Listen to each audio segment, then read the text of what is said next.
எல்லாருக்கும் வணக்கம். எல்லாரும் எப்படி இருக்கீங்க? இந்தியன் ஸ்டோரில் வாங்கின கொத்தவரங்காய் கொஞ்சம் இருந்தது. கூட்டுக்கு பதிலாக பருப்பு உசிலி பண்ணலான்னு எடுத்தேன். பருப்பை ஒரு 2லேருந்து 3 மணி நேரம் முன்னாடி சோக் பண்ணி வச்சுக்கணும். நான் இங்கே ஆளாக்கில் ஹாஃபுக்கு கொஞ்சம் மேலே துவரம் பருப்பும் ரிமைனிங் கடலை பருப்பும் அளவு எடுத்திருக்கேன். அதாவது 1 கப்புக்கு 3/4 கப்பு துவரங்க பருப்பும் 1/4 கப் கடலை பருப்பும் எடுத்துக்கலாம்.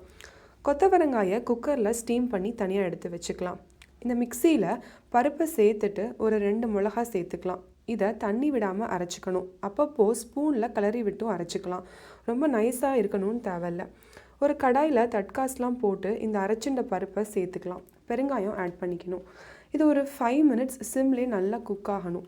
பருப்பு கொஞ்சம் குக்காகி கலர் மாறும்போது உதுக்க ஆரம்பிச்சிக்கலாம். கரண்டியில் நல்லா உதுத்து விட்டுட்டே இருக்கணும். கொஞ்சம் கொஞ்சமாக எண்ணெய் சேர்த்து சிம்லேயே கலரிண்டே இருக்கலாம். இனிஷியல் ஸ்டேஜில் விடாமல் கலரினா நல்லா உதிரியாக வரும். ஒரு 15 மினிட்ஸில் குக்காகி உதிரியாக வர ஆரம்பிக்கும். இந்த டைமில் கொஞ்சம் எண்ணெய் சேர்த்துட்டு 1 ஸ்பூன் உப்பு சேர்த்துக்கலாம்.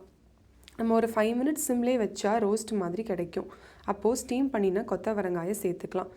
பருப்பு உசிலிக்குன்னு காம்பினேஷனே இருக்குது. மோர் குழம்பு வித் பருப்பு உசிலி.